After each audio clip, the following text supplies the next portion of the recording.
Hey guys, this is Danny Boy. So I'm about to kill Leoric. You could watch a video of a guy killing Leoric on normal and know how to kill him on Inferno. Nothing changes, he just hits harder, and he has more life. Still a bunch of health globes everywhere. It's an incredibly easy fight. But personally, I would say with all the problems with this game, this is I think going to be my last Inferno video for quite some time, if forever, but with all the game's problems, I would say that it deserves an 8 to an 8.5. Diablo 2 with Lord of Destruction got around that, 8.5 to a 9, I would say, 8.8, something like that. I would say that's fairly fair. Not an 8.8, but like an 8 to an 8.5, somewhere within that range. I would say over an 8.5 is too high. It has a way better leveling experience than basically any other hack and slash game ever made that I've played, and I believe I've played just about all of them. But its endgame is terrible. Inferno, to give you an analogy of Inferno, hack and slash games are all about carrot on a stick.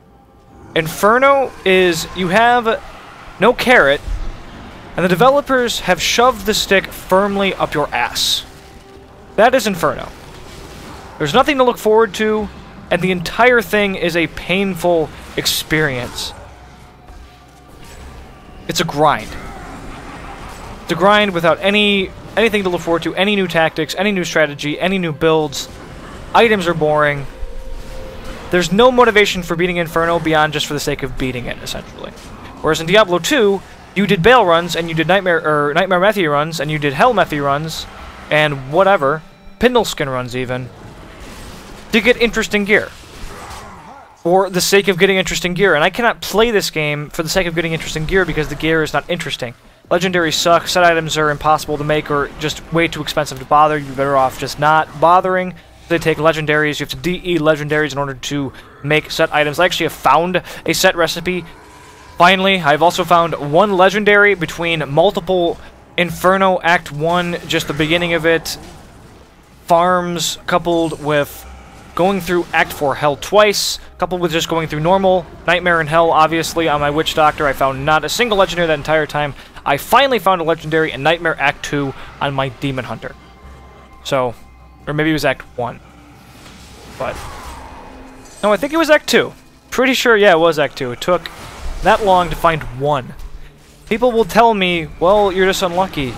No, I'm not just unlucky. If you are finding a bunch of legendaries, you are lucky. You are the exception. I'm not the exception. If you look on the interwebs and you look at all the people are having a lot of trouble finding legendaries and set items and whatever. They're really, really, really rare. If you found a ton of them, you are really, really, really lucky. Though, I suppose you could use the logic of, well, only people that post on the forums are negative posters, and all the people who have found legendaries aren't posting. Yeah, I suppose you could.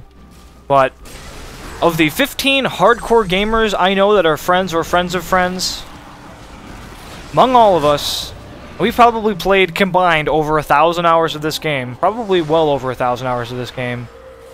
I believe we have found 5. So using that sample size, I would say that if you found a lot of legendaries, you're lucky. Not everybody else is unlucky. They're meant to be really rare. I would love for somebody to just data mine the actual drop rate, because it's going to happen eventually in the tables, if it hasn't been done already. So I bet it's of very hard to find rune proportion in Diablo 2. But yeah, I would give the game an 8 to an 8.5, detracting for the terrible endgame. Most of that rating, the positive rating, is just the great leveling experience up to Hell Act 2 or so, where it turns into a grind. That's when it starts getting really grindy and you don't level up very often. I also dislike how they reused Act 1 and Act 2 and Act 5 in this game. They had 10 years, and yet they couldn't come up with some unique acts. Way too much nostalgia in this game. I played the previous game for thousands of hours. I had no desire to repeat everything. Leoric is a repeat, nostalgia from Diablo 1. The Butcher is a repeat, nostalgia from Diablo 1. Obviously, Diablo is a repeat. And the thing is, it's fine having Diablo as the end boss, but he plays almost exactly the same as he did in the previous game. Bone Cages is the same. The Lightning Hose, his little slap attack, he moves quick. His PBAOE, the only things they added were the little area of death thing, the ball that turns into an area of death, And obviously they added Phase 2, but that's just a repeat of all the same mechanics. It just makes the fight take longer, something interesting. And they added a dot that doesn't matter. Too much nostalgia, too much repeated content. And all the other things that I've bitched about. But this is coming to a close, guys. Thanks for watching. Stay tuned for more. This was Leoric. He is easy and boring and the same as always. Not to mention that he dropped crap when I identified that stuff, and I had a 5-second Ineffable Valor, which, of course, why not? Alright, guys. Just have a good one.